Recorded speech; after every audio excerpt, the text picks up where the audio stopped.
Apa perbedaan mumayyazat antara satu thariqah dengan thariqah yang lain?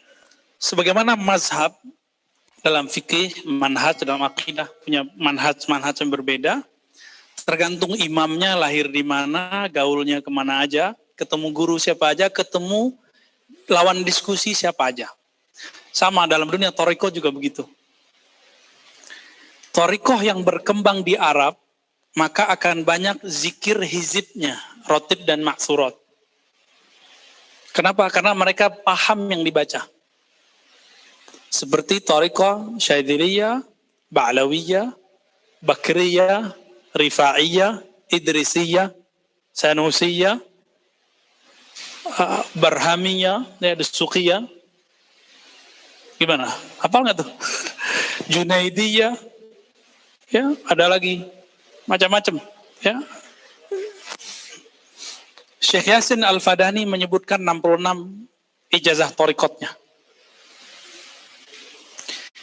Thariqah yang berkembang di Ajam, di luar Arab, seperti di Asia Tengah, jadi tajdidnya yang besar di luar Arab.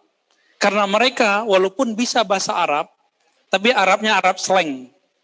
Ini teman-teman kita yang orang Afghanistan dekat-dekat sini, itu kalau ngomong bahasa slang dia pinter dia. Ta'al kulak. Dengar itu, ta'al aqulu laka. Tapi kalau kita bilang, ta'al aqulu laka ya akhi, dia bilang sadaqallahul azim. Ya. Terus apa yang diijtihadkan? Maka ulama seperti Al-Imam Al-Arif Billah Bahauddin Shah Naqsyaband itu memudahkan dan meringkas zikir-zikirnya menjadi zikir khafi. Apa kata beliau? Ujungnya thariqat orang Arab zikir kolbu. Kita awalnya gitu. Tapi akhirnya thariqat kita ujungnya awalnya thariqat orang Arab. Itu kata beliau. Bidayatu thariqatina nihayatu turuq. Awal thariqat kita, akhir thariqat yang lain. Sebaliknya, akhir dari thariqat yang lain awal. Begitulah bolak-balik.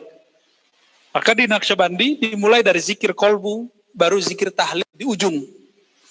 Puncaknya zikir Quran, namanya muraqabah al-Qur'aniyah atau kalamiyah. Nikmat sekali itu kalau udah nyampe ke sana tuh. Nikmat sekali. Antum itu kayak dapat hidangan yang nikmatnya itu enggak berkurang. Hidangan langit terus turun dan itu nikmatnya bukan main. Beruntunglah orang-orang yang menapaki jalan-jalan spiritual ini. Baik yang dimulai dari thariqat jahar, itu Arab ya, rotib, hizib.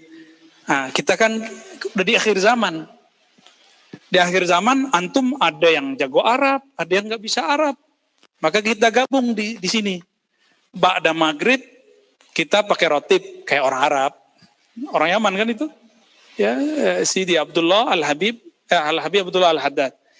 Tadi pada asar, Dalail, Hizib Bahar, ya untuk santri-santri lah. Antum kan jadi santri kalong. Ba'da Isya itu umum. Itu mengikuti zikir, ya kita orang bukan Arab, susah memahami teks-teks itu.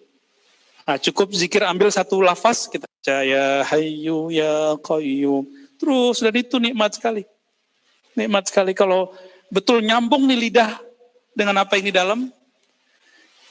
Ruh itu kayak makan. Lebih nikmat dari makan kebuli tadi. Syukran ya teman-teman Rumi Center. Semoga Allah berkahi. Udah tempatnya kita pakai ya. Dikasih makan lagi gratis ya. Alhamdulillah. Barakallahu fikum. Semoga para pewakaf, muhsinin, para pengurus, dan santri-santri yang tinggal di sini, Allah berkahi. Amin. Rabbal alamin. Thariqah apa lagi? Ada thariqah yang sudah gabungan antara orang Ajam dengan orang Arab. Itulah Sidi Muhammad bin Abdul Karim Samman. Maka beliau gabungkanlah thariqah Bakriyah yang banyak hizibnya dengan thariqah Qadiriyah. Ya, Bakriyah Khalwatiyah yang lebih banyak ke zikir kolbu. Zikir Allah, Hu Allah, La ilaha illallah, itu dia. Tapi zikirnya keras. Karena Muhammad bin Abdul Zaman ketemu orang Arab yang keras. Orang keras, zikir keras. Kalau orang lembut, zikirnya lembut. Tapi selembut-lembut kita kan ada sisi kerasnya. Nyampe di Sunda, tanah Sunda, muncullah ulama-ulama hebat, baik di Banten, di Cirebon, di Tasik, ya, di Sunda. Muncul Abah Sepuh, Abah Anom. Abah Anom gabung, karena dari gurunya sana nanti nyambung ke Ahmad Khatib Sambas, Qaddasallahu sirra, menggabungkan Qadiriyah dan Naqsyabandiyah. Zikir keras dulu, baru zikir lembut. Sama, kalau di Banten ada dulu Abah Ahmad Sukanta, yang berguru kepada Syekh Ahmad Kazim. Ahmad Kazim berguru kepada Kiai Asnawi, murid Syekh Nawawi Al-Kani. Alhamdulillah saya sempat berkunjung bulan lalu. Awal bulan ini sempat bertemu beliau. Ya, tawadu sekali orang, alhamdulillah, dan berziarah ke Syekh Ahmad Kazim. Itu zikirnya sama. Itu tahlilnya bukan di masjid, di kampung. Orang 40-an hari wafat, itu tahlil, la ilaha illallah. Itu biasa di tanah Banten itu. Di Pandeglang sono orang udah biasa zikir kenceng-kenceng, la ilaha illallah. Ya di sini aja yang payah ya. Dikira kita teriak-teriakin Allah ya. Makanya tadi pas antum mau naik, saya stop langsung. Udah ada yang mau naik nih, suaranya gawat. Supaya kita tidak kenceng zikirnya, panjangkan Allah. La ilaha illallah. Panjangkan, nanti akan lembut jadinya. Kalau mau keras badannya buka mata. Tapi jadinya gak enak. Karena zikir itu makanan kolbu. Enaknya matanya dipejem. Ya, supaya gak terganggu dengan, gak tergoda ngeliatin teman kita. Wah, temanku gimana nih kalau teriak-teriak? Ini hati-hati antum ya. Ada tarekat apa lagi? Tarekat Tijaniyah. Tarekat Tijaniyah ini awalnya beliau belajar Syaziliyah, termasuk ketemu Sidi Saman, ya, Al-Madani tadi, dan ketemu ahli hadis. Beliau punya sanad banyak itu, Sidi Ahmad Tijani. Secara rohani belum mengalami kemajuan spiritual setelah berguru ke beberapa syekh dan mendapatkan solawat rohani. Diambil dari hadis, diambil dari rahasia-rahasia, muncullah kemudian salawat Al-Fatih. Walaupun bibitnya sudah ada di Dalail Khairat. Al-Fatih itu. Salawat Al-Fatih, walaupun bibitnya ada di Dalail Khairat, dikembangkan oleh Sidi Ahmad Tijani, tapi intinya ada di kitab. Jadi kalau mau faham, ini adalah syarah salawat Al-Fatih. Ini syarahnya. Tebal nggak? Salawat Fatihnya cuma berapa? Allahumma salli ala Sayyidina Muhammadin al-Fatih lima ulika wal khatim lima sabaq nasirul haqqi bil haqqi wal hadi ila siratal mustaqim wa ala alihi haqqa qadrihi wa miqdaril azim. Semuanya minal awal ila akhir, minal bidayah wa nihayah di sini. Intinya ada di satu hadis. Apa kata Nabi? Anal Fatih, anal khatim. Akulah al-Fatih, akulah al-khatim. Maka beliau bergelar Khalifatul Auliya. Dulu Sidi Abdul Qadir Jilani bergelar Sultanul Auliya. Jadi gelar Sultan Auliya ini jangan sembarangan main semat-sematin doang. Ya. Ada Sultan Auliya di satu tarekoh, ada Sultan Auliya mutlak. Nah itulah Sidi Abdul Qadir Jilani. Mutlak. Gitu, Ustaz. Masih banyak lagi tarekoh ya. Ntar sebut antum muntah-muntah ntar ini kebanyakan. Fadal. Ya, terima kasih Bu ya. Yang kedua yang saya ingin tanyakan, tadi banyak dijelaskan tentang Imam Ibnu Qayyim Al-Jauziyah dan Tazkiyatun Nafsnya dan kitab rohnya. Sementara gurunya Syekhul Islam Ibnu Taimiyah. Yang saya ingin pertanyakan Bu ya, tentang tasawuf Imam Syekhul Islam Ibnu Taimiyah. Apakah dia berjalan mengikuti juga tasawuf atau cuma mengkritisi Ibnu Arabi saja, tetapi beliau juga punya tarekat sebenarnya. Maksud saya ada amalan-amalan tazkiyahnya. Itu seperti apa sebenarnya? Ya, bagus nih. Nanti antum baca biografinya Syekh Ibnu Taimiyah dalam disertasi saya, Teologi Muslim Puritan, yang sudah dibagi PDF-nya ya. Terima kasih Darussunnah sudah mau membagikan. Ya, berat itu ya. Udah di hak cipta sama Darussunnah, dibagiin, diwakafin. Alhamdulillah. Karena selama ini saya juga wakafkan. Ya. Di situ ada temu sanad torikotnya kemana. Ya. Dan yang paling unik adalah beliau ini ternyata pengamal kitab Risalah Al-Qusyairiyah dan mewarisi kalam-kalam Syekh Abdul Qadir Jilani. Nah, ini yang paling unik. Syekh Abdul Qadir Jilani ini nggak ada satupun yang mengingkari beliau wali. Nggak ada satupun. Antum cari semua. Mau Wahabi, mau Waheboy, mau Asy'ari, mau Maturidi. Nggak ada. Nggak ada yang ingkar. Tapi giliran Ibnu Arabi ada yang ingkar nggak? Ada yang ingkar. Loh kok bisa begitu? Ini yang disebut Sultanul Aulia. Gelar Sultanul Aulia itu begitu. Ada aja yang ingkar, berarti kita ragukan itu. Yang mengingkari misalnya wali juga. Wah, belum tentu tuh. Ya. Jadi beliau ini sebenarnya secara sanad nyambung kepada Imam Al-Qusyairi. Nyambung dari muridnya nyambung. Dan kita lihat di dalamnya, beliau mengambil kalam-kalam Imam Qusyairi lebih banyak daripada yang lain. Walaupun beliau mengkritisi. Contohnya, ada orang bertanya, wahai Tuan Syekh, apa pendapatmu lebih afdal zikir la ilaha illallah atau zikir astaghfirullah? Apa jawaban beliau? Kalau pakaianmu kotor, kamu cuci dulu atau kamu pakai? Ayo, gimana jawabnya? Cuci, bener? Atau langsung pakai? Bener ya? Ini pada bingung jawabnya nih, takut salah ya? Cuci dulu. Jika diri kita nafsiyah kita kotor, kita istighfarkan dulu atau la ilaha illallah dulu? Oke, antum udah istighfar, zikir nggak konek-konek, maka ditegur dulu dia, diimpus dulu dengan ya hayyu ya qayyum, baru nanti masuk ke zikir ismul jalalah. Allah, itu dimasukin la ilaha illallah. Nanti kita kasih sanad versi ahli hadis, sanad versi ahli thariqat. Ada 2 sanadnya. Ada 2 jalur sanad. Di thariqat ada beberapa jalur. Semuanya nanti kita kasih. Insya Allah ya, biar nyambung dengan Rasulullah Sallallahu Alaihi Wasallam. Ya, tapi sabar ya. Ya, tadinya saya mau hari ini malam ini, tapi ada aja halangannya, nggak bisa dibuat-buat begituan. Karena sekali hati nggak connect dipaksain, nanti antum saya talkin gitu nggak ada efeknya. Nggak ada efek sama sekali. Itu tergantung ahwal masuk, kondisi rohaninya. Karena itu qalbu kita nyambung. Al arwah junudun mujannadah ya. Kira-kira begitu ya.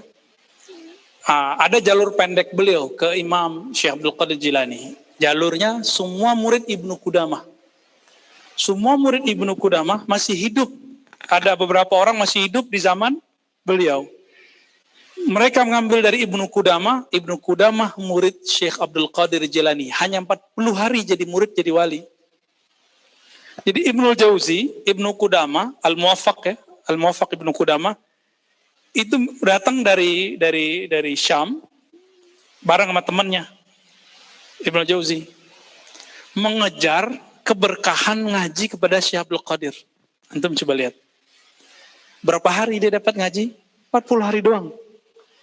Tapi karena yang dikunjungi wali Sultanul Aulia Al-Qutub Al-Ghaus 40 hari Al-Muwaffaq Ibnu Qudamah jadi wali. Ibnu Jauzi jadi wali walaupun dia sempat mengkritisi masalah kewalian. Jadi wali dia.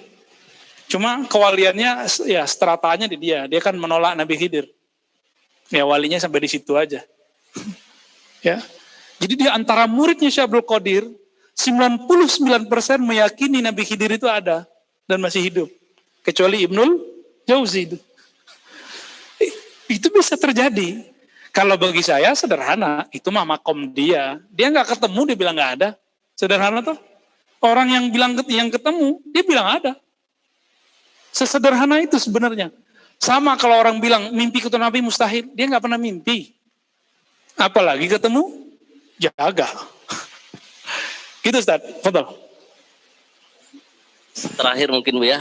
Ya. Biarlah orang Sulawesi jauh. Mohon maaf karena Ya. baru datang. Terakhir mungkin berkenan tentang bayat tarekat dalam mimpi. Adakah bayat tarekat dalam mimpi?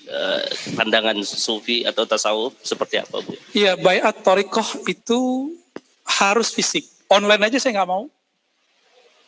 Dilarang sama guru saya. Bayat ketemu fisik. Udah begitu. Itu udah kaidah lazimah, wajibah. Maka saya tidak meridhoi siapapun di antara teman-teman kita yang terhubung dengan saya yang melakukan talqin online. La ardo. Ya. Oh Ustadz, udah begini zamannya. Ya itu perjuangan ente. Dulu Bukhari ke Mekah pakai onta, bahkan jalan kaki. Cuma mau dapetin hadis innamal amalu binniyat. Maka nggak ada ceritanya bayat lewat handphone, nggak ada. Kecuali antum mau talqin orang mati lewat, ya nggak apa-apa lah, bantu-bantu. Cuma ya nggak adab lah. Ya. Kalau emang kekuatan rohaninya kuat, pasti dia bilang, ente yang talqin, nanti saya doakan. Madatnya nyampe. Kan ruh itu nggak terbatas oleh tubuh ini. Nggak terbatas. Jadi, bayat dalam mimpi, ini bagian dari mubasyarat ruhiyah. Hanya hiburan rohani. Hiburan, saya pernah mimpi ketemu Syekh Ali Jum'ah. Diijazahkan dalam mimpi itu, lalu ditalkin sampai saya pingsan-pingsan yang disebut orang fana, ekstase. Zahir seperti kita begini berasanya. Tapi saya nggak anggap itu sahih. Secara ilmu, sanad, nggak sahih. Ya itu mubasyarat, mungkin karena saya cinta sama beliau. Di situ saya mulai yang tadinya benci sama Syekh Ali Jum'ah. Karena dulu kita pernah kena juga sama aliran-aliran yang benci sama Syekh Ali Jum'ah. Ya. Karena kita nggak kenal, maka kita benci. Pas kita dengerin, apa yang dibenci ini? Oh, ternyata masalah politik. Dan itu nikmat sekali. Dan itu kayak kita ketemu begini, persis. Bulan Ramadan, tahun 2016. Bulan Ramadan 2016, Ra'aitu Syekhana Ali Jum'ah, yujizni wa yulaqinuni talqin la ilaha illallah, hatta la ara nafsi, wa la ara syai'an. Fil manam. Di dalam tidur. Idan, ghairu sahih binisbah ila ilmi isnad. Jadi nggak sahih ya. Nggak sahih. Kita anggap itu hiburan aja. Ya. Talqin Nabi dalam mimpi, ya hiburan aja. Ijazah bayat thariqat harus ketemu. Itu mujahadah antum ketika sudah masih hidup di dunia. Kecuali udah mati, ya lain cerita ya. Lain cerita itu. Gitu ya. Ada lagi tadi? Tunggu ya Sina ya. Ya, fadal.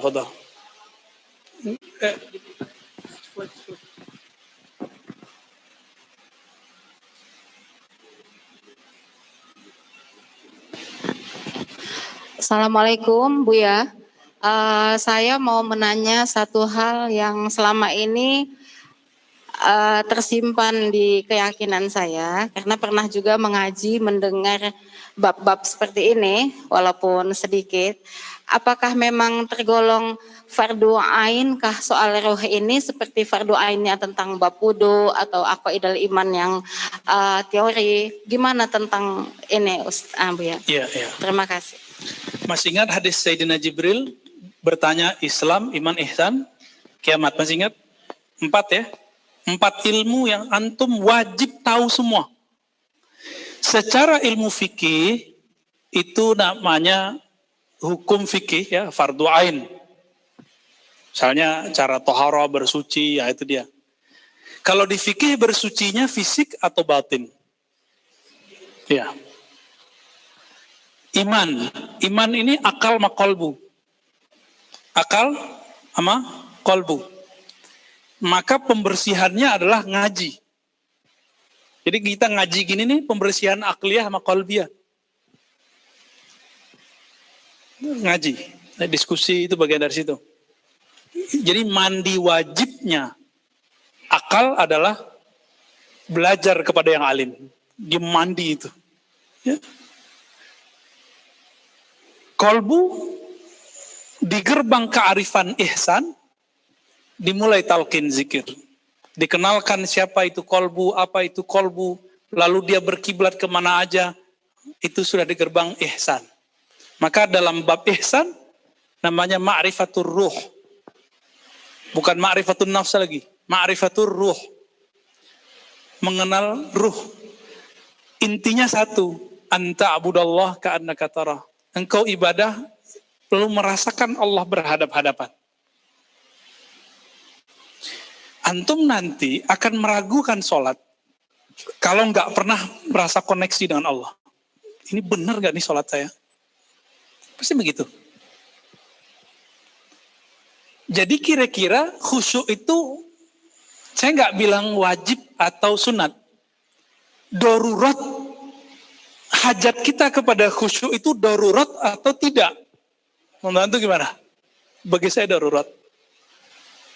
Kalau orang nggak khusyuk, waduh kasihan. Kasihan hidupnya. Nikmat khusyuk itu aladzu minal wata' sab'ina marrah. Ya. Nikmat khusyuk itu lebih indah dari malam pertama orang menikah. Bukan malam pertama antum nyantri. Malah lebih indah. Kenapa? Kenikmatannya bukan di fisik. Kenikmatannya di mana? Masuk ke kolbu, masuk ke ruh. Di situ orang merindukan sholat tuh karena itu. Karena dia rindu mau ketemu Allah. Gak tahan mau ketemu Allah. Maka Nabi kalau udah azan, beliau udah siap-siap, udah beres-beres semua, tinggal berangkat ke masjid. Walaupun Nabi mau kapan aja bisa ketemu Allah, tapi yang formal namanya sholat. Nabi mah kapan aja sholat kolbunya. Yazkurullah ala kulli ahyani. Hadis sahih. Ya. Sayyidatuna Aisyah mengatakan, nabiku itu, nabimu itu, suamiku itu, guru besar kita, Nabi Muhammad.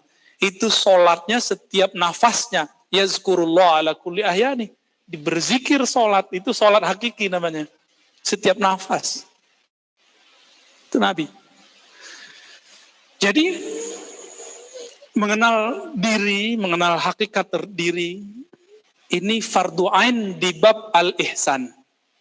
Nah, kita lagi di taraf mana nih? Kalau anak-anak kecil kan tarafnya baru bab fikih, al-Islam. Anak kecil jangan diajarin ma'rifat dulu. Jangan diajarin itu. Ntar kalau sudah mulai berpikirnya waras, masuk ke bab al-iman, belajar akidah, sifat 20. Jadi jangan dipertentangkan antara fikih dengan sifat 20. Belajar sifat 20 akidah Asy'ariyah. Ya. Kalau sudah mateng akalnya, nanti dia haus. Ini makanya antum haus kan? Udah jam 9 lewat begini masih duduk aja. Itu kehausan itu yang bikin kita tahan. Coba kalau dihitung-hitung, antum baca Quran sendiri. Setengah halaman udah mulai ngomong nafsnya. Lama amat sih kamu, kapan selesainya? Tadi aja kita sholat ada yang ngomong begitu kok dalam hatinya. Ya. Terbersit di hatinya, waduh udah kenyang nih. Lama lagi bacanya. Itu biasa, itu normal. Yang ngomong siapa? Nafs. Kalau ruh dia girang. Ruh itu girang kalau sholat panjang. Jadi kalau sudah dewasa akalnya, sudah masuk ke gerbang kearifan, udah mulai fokus di ilmu kolbu, khusyuk, nyari tenang, wajib belajar ma'rifatur ruh. Ujungnya al-ihsan. Hukumnya hukum rohani. Kalau tadi hukum akal kolbu, al-iman, al-islam, fikih, hukum zahir. Jadi 3 ilmu ini tidaklah bertentangan, ini ilmu sepertiga luar, sepertiga akal, sepertiga batin. Nah, nanti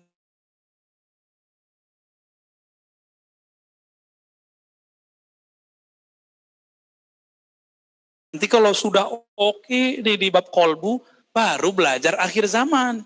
Kalau enggak nanti galau. Baru ngomong dukun di malam Ramadan udah ketakutan. Se-Indonesia takut. Dia udah bikin orang takut, nggak minta maaf kan habis itu? Nggak ada minta maaf. Betapa beratnya. Ya, untuk rendah hati itu berat. Mencabut kalam sendiri kalau salah, itu berat. Jadi Imam Syafi'i itu susah. Imam Syafi'i kata Imam Ahmad, guruku Muhammad bin Idris Syafi'i, ketika beliau berpendapat sesuatu, lalu kami sampaikan, wahai Tuan Syekh, kami ketemu hadis ini dengan riwayat fulan. Imam Syafi'i bilang, oh ini sahih. Ya udah, saya tinggalkan ini, saya ambil hadis yang kamu sampaikan. Maka sebelum Imam Syafi'i pindah dari Baghdad ke Mesir, apa kata beliau? Ya ahlal hadis, wahai ahli hadis di Baghdad, jika kalian dapat hadis yang baru tentang persoalan-persoalan hukum, fa akhbiruni, kabarkan aku. Dia ngomong ke muridnya, coba. Bisa begitu. Jadi teman-teman yang melakukan Allah, kita harus naik. Ya mungkin sekarang ada teman kita senangnya sanat, nah, dia nggak akan kuat ngaji beginian, takut dia. Nggak apa-apa, antum jangan ejek dia, biarin. Nanti ada yang lagi seneng belajar filsafat, ajak kayak gini juga nggak nyambung. Nggak apa-apa kok. Nanti kalau udah mentok, baru masuk ke sini. Ini kan orang-orang udah mentok nih. Ada yang dientokin gitu ya. Ada yang ditarik-tarikin. Ada yang menganugerah dari Allah. Dan ini anugerah besar. Saya juga merasa dapat anugerah dari Allah. Kitab-kitab mulia ini. Ahli hadis, wali-wali besar ini. Allah izinkan saya membacanya. Dan Allah beri pemahaman. Dan saya yakin itu bukan pemahaman saya pribadi, tapi itu dianugerahi. Kalau nggak ribet loh kita begini. Bener nggak? Ini Ustadz Sinda nih jago baca kitab. Gimana? Ribet nggak kitab Khatamul Aulia? Ribet. Ada kitab ini ribet juga. Ini 11-12 sama ini. Awarul Ma'arif standar. Standar dia. Bahasanya itu enak lah. Yang torikohnya Ba'alawiyah, Syaziliyah, Mubtadi itu senang baca Awarif. Karena pesan dari Sidi Abdullah Al-Haddad, kalau antum mau belajar tasawuf yang melekat dengan ilmu riwayat sanad ahli hadis, bacanya Awariful Ma'arif. Gitu. Ya, jadi antum yang takut-takut ngaji yang level-level Jabarut Malakut, ya ngajinya Awariful Ma'arif aja. Nih kitabnya ya, cari. Nanti kita kasih sanadnya insya Allah. Gimana, udah? Hah? Di belakang ada yang nanya nih, anak muda nih. Ya. Karena penutupan, kita hantam aja terus ya. Sampai jam berapa nih? Ya, 9:30 lah ya. Masya Allah. Assalamualaikum warahmatullahi wabarakatuh. Assalamualaikum warahmatullahi wabarakatuh. Sebelumnya dari pribadi saya mohon maaf baru bisa ngikutin hari ini, baru mulai. Okay. Karena dari kemarin sebenarnya pengen dari pas kapan tuh, tapi ya berhubung ya setannya banyak mungkin. Temennya setan. Asik kalau jadi temennya setan, nggak digodain. Gini Bu ya, saya mau nanya. Ini kan saya sebelumnya nama saya Muslim dari Karawaci. Oh bukan saya temannya setan ya, Muslim. Karawaci? Iya Karawaci. Oke. Saya kan baru pertama kali gitu. Kemudian apakah bisa langsung dianggap sebagai murid dan Buya sebagai guru saya gitu? Gimana Ibnu Sina, bisa nggak Ibnu Sina? Terus kalaupun belum, gimana syaratnya biar Masya Allah. menjadi murid itu? Murid itu man aradal wusul ilallah. Murid itu orang yang ingin kenal kepada Allah.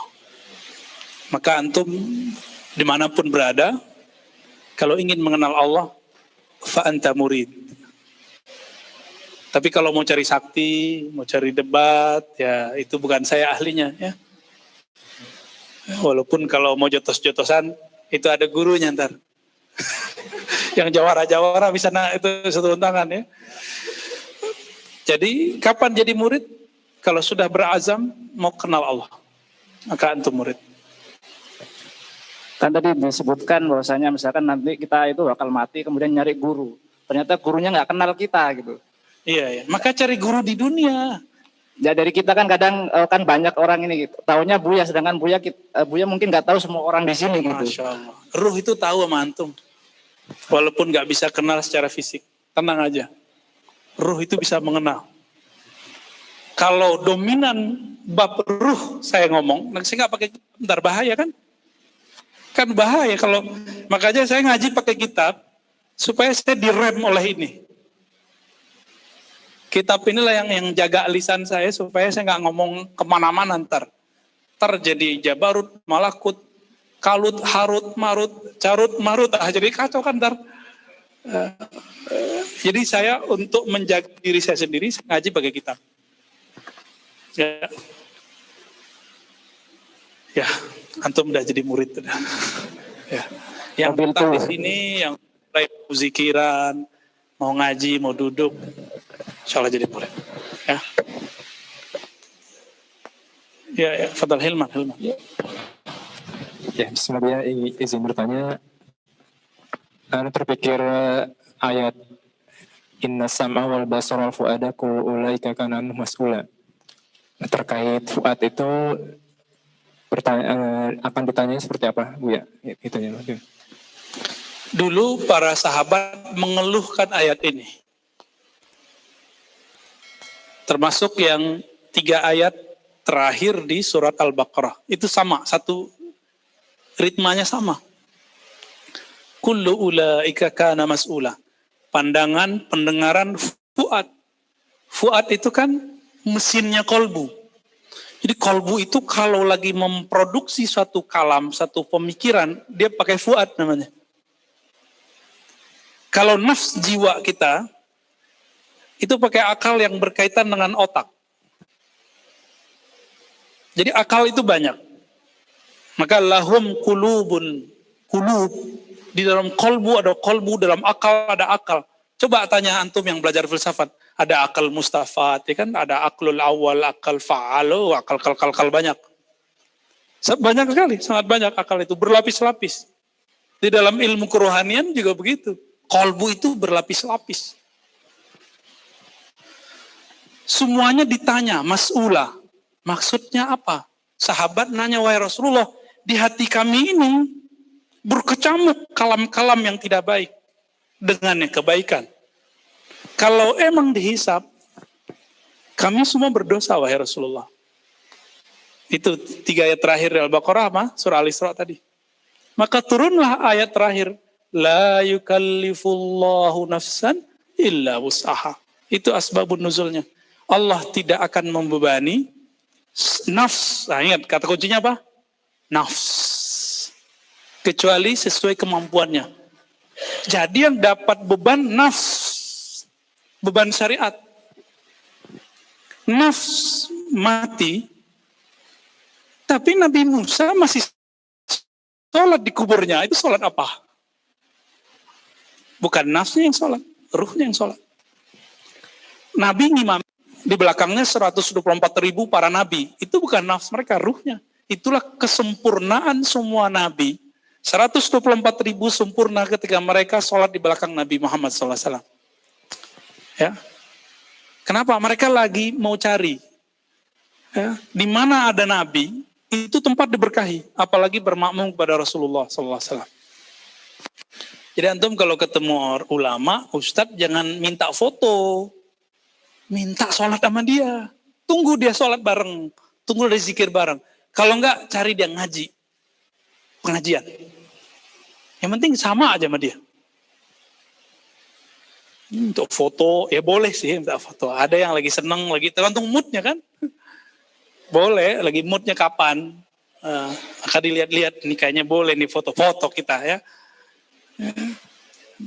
Ya namanya kalau guru ya pasti nggak nolak lah. Nggak nolak dia. Tapi kalau semua orang minta foto, 100 orang datang minta foto, kapan ngajinya? Ya kan? Nah, begitu. Ya. Gimana Hilman? Makul? Nyambung ya? Alhamdulillah Rabbil Alamin. Iya, itu dimaafkan Allah. Di hadis ditaksis. Malam yuhdis. Inna Allah tajawaza li ummati ma hadasat bihi nafsuh malam yuhdis. Hadis Nasai, hadis sahih. Allah maafkan apa yang tergores, terpikirkan, berkecamuk dalam jiwa, nafs. Kan kalimatnya nafs. Disebut hadisun nafs. Kalam-kalam dalam jiwa. Dan itu karena jiwa ini ammaratun bisu, suka ngomongnya nggak benar, itu dimaafkan Allah. Malam yuhdis, kalau belum dizahirkan. Ya. Fadal. Hmm. Hmm. Hmm.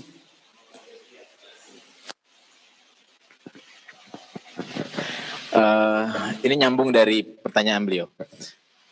Amal itu kan ada dua ya, ada amal zahir sama amal batin.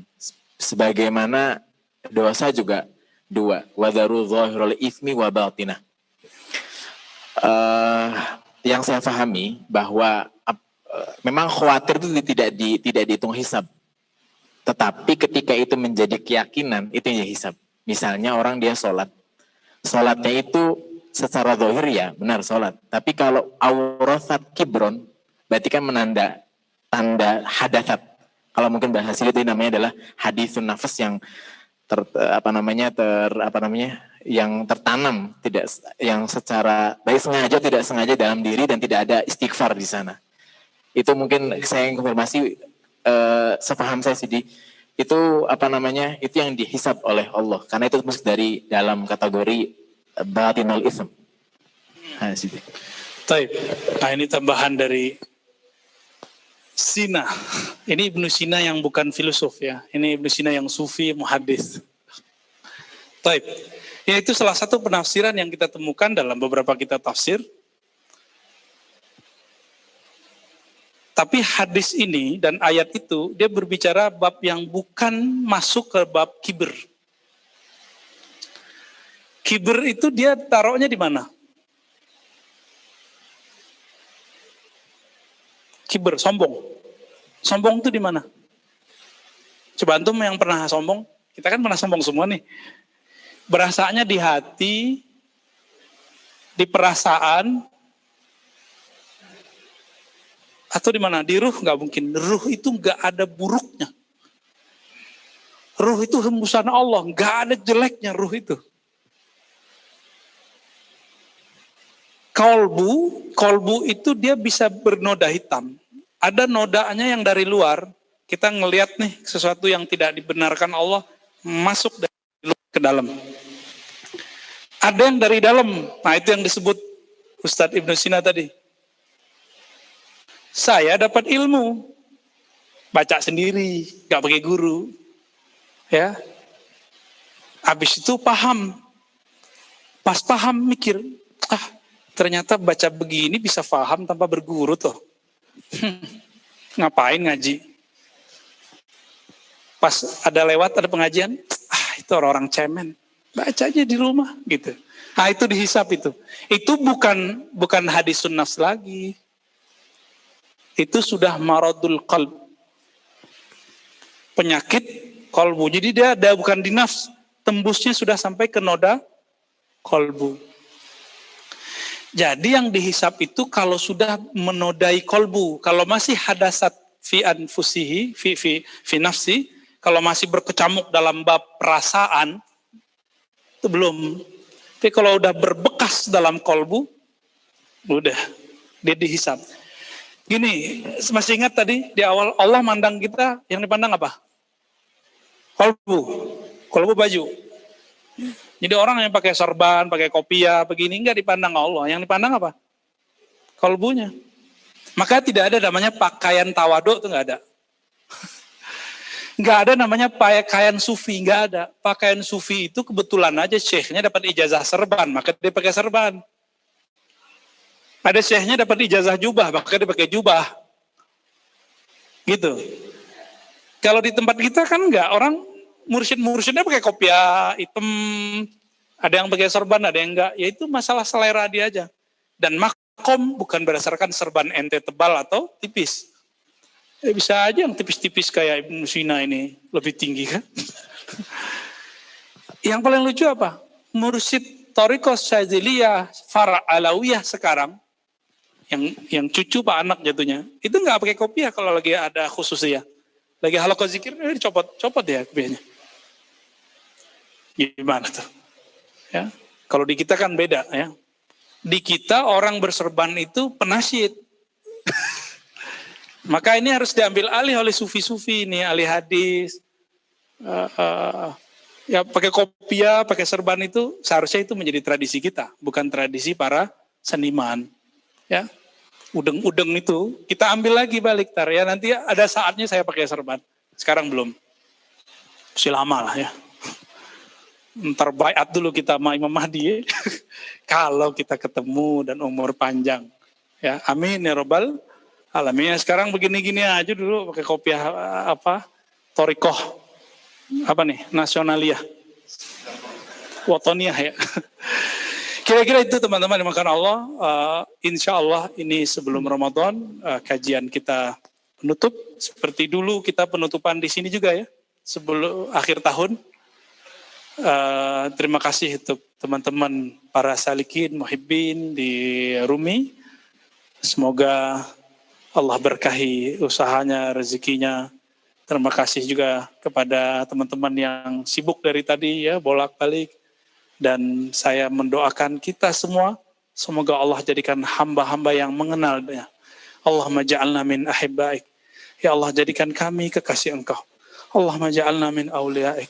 Ya Allah jadikan kami wali-wali Engkau, keluarga-keluarga Engkau, orang yang diberi syafaat al-uzma oleh kekasih Engkau Nabi Muhammad SAW.